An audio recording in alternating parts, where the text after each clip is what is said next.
আমাদের সামনে সবচেয়ে বড় দায়িত্ব শিক্ষিত তরুণদের জন্য কর্মসংস্থানের সুযোগ সৃষ্টি করা। তরুণদের কর্মসংস্থানের জন্য আমরা বিশেষ পরিকল্পনা গ্রহণ করেছি। এগুলোর মধ্যে রয়েছে তরুণ উদ্যোক্তাদের জন্য সহজ শর্তে আর্থিক সহায়তা প্রদান সহ বিভিন্ন সুবিধা নিশ্চিত করা, তরুণ নারী উদ্যোক্তাদের জন্য বিশেষ সুবিধা ও প্রণোদনা প্রদান, সরকারি উদ্যোগে কর্মসংস্থান পরিকল্পনা, তরুণ উদ্ভাবকদের উদ্ভাবনসমূহ আন্তর্জাতিকভাবে পেটেন্ট করার উদ্যোগ গ্রহণ, দেশ বিদেশে কর্মে নিয়োগের জন্য কারিগরি বিষয়ে দক্ষ কর্মী তৈরি এবং কারিগরি জ্ঞানসম্পন্ন দক্ষ জনবল গড়ে তোলার জন্য প্রতিটি উপজেলায় একটি করে কারিগরি কলেজ স্থাপন করা হচ্ছে। ইতিমধ্যে কারিগরি কলেজ স্থাপনের কাজ শুরু হয়েছে। আগামী 5 বছরে আমরা 1.5 কোটি কর্মসংস্থানের লক্ষ্যমাত্রা নির্ধারণ করেছি। সরকারি বেসরকারি পর্যায়ে 100টি অর্থনৈতিক অঞ্চল প্রতিষ্ঠার কাজ এগিয়ে চলেছে। এসব অর্থনৈতিক অঞ্চলে দেশি বিদেশি বিনিয়োগকারীদের বিনিয়োগের জন্য আসছেন। সারা দেশে 2 ডজনের বেশি হাইটেক পার্ক এবং আইটি ভিলেজ নির্মাণের কাজ এগিয়ে চলছে। কৃষি, মৎস্য, পশুপালন, পর্যটন, সেবা খাত সহ অন্যান্য খাতে প্রাতিষ্ঠানিক এবং আত্মকর্মসংস্থানের ব্যাপক সুযোগ সৃষ্টি করা হবে। আমরা চলমান উন্নয়ন প্রকল্পগুলো যথাসময়ে শেষ করার উদ্যোগ গ্রহণ করেছি। বিশেষ করে পদ্মা সেতু, metro rail, elevated expressway, Karnaphuli tunnel, Rooppur পারমাণবিক বিদ্যুৎ প্রকল্প, মহেশখালী মাতারবাড়ির সমন্বিত উন্নয়ন প্রকল্প সহ ফাস্ট ট্র্যাক মেগা প্রকল্পগুলোর বাস্তবায়নের কাজে গতি আনা হবে। দেশের প্রতিটি গ্রামে শহরের সুবিধা পৌঁছে দেওয়ার উদ্যোগ গ্রহণ করা হবে। দেশের প্রতিটি ঘরে বিদ্যুৎ পৌঁছে যাবে। ছেলেমেয়েদের উন্নত পরিবেশে লেখাপড়ার সুযোগ তৈরি করা হবে। সুপেয় পানি এবং উন্নত মানের পয়ঃনিষ্কাশন ব্যবস্থা নিশ্চিত করা হবে। সুস্থ বিনোদন এবং খেলাধুলার জন্য অবকাঠামো গড়ে তোলা হবে। ইন্টারনেট, তথ্য প্রযুক্তি সর্বত্র পৌঁছে যাবে। প্রিয় দেশবাসী, 2020 সালে জাতির পিতার জন্মশতবার্ষিকী উপলক্ষে আমরা 2021 সালে মুজিব বর্ষ এবং 2021 সালে স্বাধীনতার সুবর্ণ জয়ন্তী উৎসব উদযাপন করব। বাঙালি জাতির এই 2 মহেন্দ্রক্ষণে আমরা দেশকে আর্থসামাজিক খাতে এক অনন্য উচ্চতায় নিয়ে যেতে চাই। আর এর কৌশল হিসেবে আমরা ভিশন 2021 এবং ভিশন 2041 বাস্তবায়ন করছি। পাশাপাশি জলবায়ুর প্রতিঘাত মোকাবেলা করে কাঙ্ক্ষিত উন্নয়ন অর্জনের জন্য আমরা বাংলাদেশ বদ্বীপ পরিকল্পনা 2100 নামে শতবর্ষের একটি পরিকল্পনাও প্রণয়ন করেছি। আমরা ইতিমধ্যে 7ম পঞ্চবার্ষিকী পরিকল্পনার সঙ্গে এসডিজির লক্ষ্যমাত্রাগুলো সম্পৃক্ত করে তা বাস্তবায়ন শুরু করেছি। 8ম পঞ্চবার্ষিকী পরিকল্পনা প্রণয়নের কাজও শুরু হয়েছে।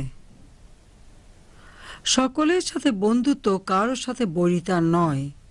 আমাদের এই পররাষ্ট্র নীতি বহির্বিশ্বের সঙ্গে বাংলাদেশের সুসম্পর্কের মূল হাতিয়ার। এই নীতির সফল বাস্তবায়ন বাংলাদেশকে উন্নতি ও অগ্রগতির পথে এগিয়ে নিয়ে যাচ্ছে। বাইরের দুনিয়ার সঙ্গে বাংলাদেশের সম্পর্ক যে কোনো সময়ের চাইতে সুদৃঢ় এবং গভীর। প্রিয় দেশবাসী, এখন আমাদের প্রয়োজন জাতীয় ঐক্য। বিভেদ ভুলে ঐক্যবদ্ধভাবে আমাদের এগিয়ে যেতে হবে। আমাদের ঐক্যের যোগসূত্র হবে মুক্তিযুদ্ধের চেতনা, অসাম্প্রদায়িকতা, গণতান্ত্রিক মূল্যবোধ, সাম্য ও ন্যায় বিচার এবং উন্নয়ন ও অগ্রগতি। বিজয়ের পর আমরা সরকার গঠন করেছি। সরকারের দৃষ্টিতে দল মত নির্বিশেষে দেশের সকল নাগরিক সমান। আমরা সবার জন্য কাজ করব। সরকারি সেবা খাতে স্বচ্ছতা, জবাবদিহিতা ও সুশাসন প্রতিষ্ঠা এবং জাতীয় জীবনের সর্বত্র আইনের শাসন সমুন্নত রাখার উদ্যোগ গ্রহণ করব। জাতীয় সংসদ হবে সকল সিদ্ধান্ত গ্রহণের কেন্দ্রবিন্দু। একাদশ সংসদে বিরোধী দলের সদস্য সংখ্যা নিতান্তই কম, তবে সংখ্যা দিয়ে আমরা তাদের বিবেচনা করব না। সংখ্যা যত কমই হোক, সংসদের যে কোনো সদস্যের ন্যায্য ও যৌক্তিক প্রস্তাব আলোচনা সমালোচনা যথাযথ মূল্যায়ন করা হবে। আমি বিরোধী দলের নির্বাচিত সদস্যদের শপথ নিয়ে সংসদে যোগদানের আহ্বান জানাচ্ছি। আমি জানি দুর্নীতি নিয়ে সমাজের সর্বস্তরে অস্বস্তি রয়েছে। দুর্নীতির সঙ্গে জড়িতদের নিজেদের শোধরানোর আহ্বান জানাচ্ছি। আইনের কঠোর প্রয়োগের মাধ্যমে দুর্নীতি উচ্ছেদ করা হবে।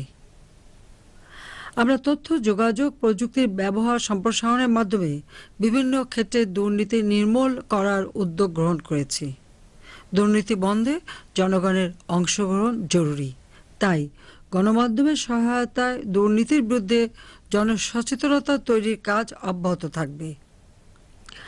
আপনারা দেখেছেন, আমরা জিরো টলারেন্স নীতি গ্রহণ করে ইতিমধ্যেই মাদক, জঙ্গি তৎপরতা এবং সন্ত্রাসের বিরুদ্ধে অভিযান পরিচালনা করে সফলতা অর্জন করেছি। এই অভিযান অব্যাহত থাকবে। আমরা একটি শান্তিপূর্ণ সমাজ প্রতিষ্ঠা করতে চাই, যেখানে হিংসা বিদ্বেষ হানাহানি থাকবে না। সকল ধর্ম, বর্ণ এবং সম্প্রদায়ের মানুষ শান্তিতে বসবাস করতে পারবেন। সকলে নিজ নিজ ধর্ম যথাযথ মর্যাদার সঙ্গে পালন করতে পারবেন। বৈশ্বিক প্রভাবে কিংবা স্থানীয় প্ররোচনায় আমরা কিছু কিছু তরুণকে বিভ্রান্তির শিকার হয়ে সন্ত্রাস ও জঙ্গিবাদে সম্পৃক্ত হতে দেখেছি। ইসলাম শান্তির ধর্ম। ইসলামে সন্ত্রাসের কোনো স্থান নেই। আমি সমাজের সকলকে মাদকাসক্তি ও জঙ্গিবাদের বিরুদ্ধে দৃঢ় অবস্থান গ্রহণের আহ্বান জানাচ্ছি। ধর্মীয় শিক্ষার প্রসারে আমরা কার্যকর ব্যবস্থা নিচ্ছি। মাদ্রাসা শিক্ষাকে আধুনিকায়নের মাধ্যমে উৎপাদনমুখী করা হচ্ছে। কওমি মাদ্রাসা দাওরায়ে হাদিস ডিগ্রিকে মাস্টার্স ডিগ্রি সমমানের করা হয়েছে। সারা দেশে 560টি মসজিদ কাম ইসলামিক সাংস্কৃতিক কেন্দ্র প্রতিষ্ঠা করা হচ্ছে। প্রিয় দেশবাসী, তরুণেরাই দেশের ভবিষ্যৎ কর্ণধার। তারুণ্যের সৃষ্টিশীলতা, উদ্যম এবং শক্তির উপর আমাদের পূর্ণ শ্রদ্ধা ও আস্থা রয়েছে। তারুণ্য মানেই বাংলা ভাষার জন্য আত্মদান। 69-এর গণ অভ্যুত্থান, 71-এর মুক্তিযুদ্ধ, আসাদ মতিউর নূর হোসেনের রক্তদান। তারুণ্য মানেই লাল সবুজের পতাকা। আমার সোনার বাংলা, আমি তোমায় ভালোবাসি। তারুণ্য মানেই বাঙালি এবং বাংলাদেশ। 1971 সালে জাতির পিতা বঙ্গবন্ধু শেখ মুজিবুর রহমানের ডাকে সাড়া দিয়ে বাঙালি জাতি মহান মুক্তিযুদ্ধে বিজয় অর্জন করেছিল। 2018 সালে আরেক বিজয়ের মাসে এদেশের ভোটারগণ মুক্তিযুদ্ধের চেতনায় বিশ্বাসী বাংলাদেশে আওয়ামী লীগকে নৌকা মার্কায় ভোট দিয়ে বিজয়ী করেছেন। আমাদের দেশ সেবার সুযোগ করে দিয়েছেন। আমি আগেও বলেছি, আবারও বলছি, আমার ব্যক্তিগত কোনো চাওয়া পাওয়া নেই। বাবা মা ভাই আত্মীয় পরিজনকে হারিয়ে আমি রাজনীতি করছি শুধু জাতির পিতার স্বপ্ন বাস্তবায়নের জন্য, এদেশের মানুষের কল্যাণের জন্য। এদেশের সাধারণ মানুষ যাতে ভালোভাবে বাঁচতে পারেন, উন্নত সমৃদ্ধ জীবনের অধিকারী হতে পারেন, তা বাস্তবায়ন করাই আমার জীবনের একমাত্র লক্ষ্য। জাতির পিতা বঙ্গবন্ধু শেখ মুজিব বলেছিলেন, আমি কোট করছি, মহৎ অর্জনের জন্য মহৎ ত্যাগের প্রয়োজন, আনকোট। আমরা ত্যাগের পথ অনুসরণ করে এগিয়ে যাচ্ছি। আমার বর্তমানকে উৎসর্গ করেছি ভবিষ্যৎ প্রজন্মের জন্য। আমরা তরুণদের শক্তি, মেধা ও মননকে সোনার বাংলা গড়ার কাজে সম্পৃক্ত করব। আজকের তরুণরাই পারবে দেশকে উন্নতি ও সমৃদ্ধি পথে এগিয়ে নিয়ে মানুষের অর্থনৈতিক মুক্তি আনতে। প্রিয় দেশবাসী, নবীন প্রবীণের সংমিশ্রণে আমি আমার মন্ত্রিসভা গঠন করেছি। প্রবীণদের অভিজ্ঞতা আর নবীনদের উদ্যম, এই দুয়ের সমন্বয়ে আমরা আমাদের লক্ষ্যমাত্রায় পৌঁছার প্রত্যয় ব্যক্ত করছি। আপনারা আমার উপর আস্থা রেখে যে রায় দিয়েছেন, কথা দিচ্ছি আমি প্রাণপণ চেষ্টা করব সে আস্থার প্রতিদান দিতে। এজন্য দলমত নির্বিশেষে দেশের সকল নাগরিকের সমর্থন ও সহযোগিতা চাই। আপনাদের সহযোগিতায় আমরা জাতির পিতা বঙ্গবন্ধু শেখ মুজিবুর রহমানের স্বপ্নের ক্ষুধা, দারিদ্র, নিরক্ষরতামুক্ত অসাম্প্রদায়িক সোনার বাংলাদেশ প্রতিষ্ঠা করব ইনশাআল্লাহ।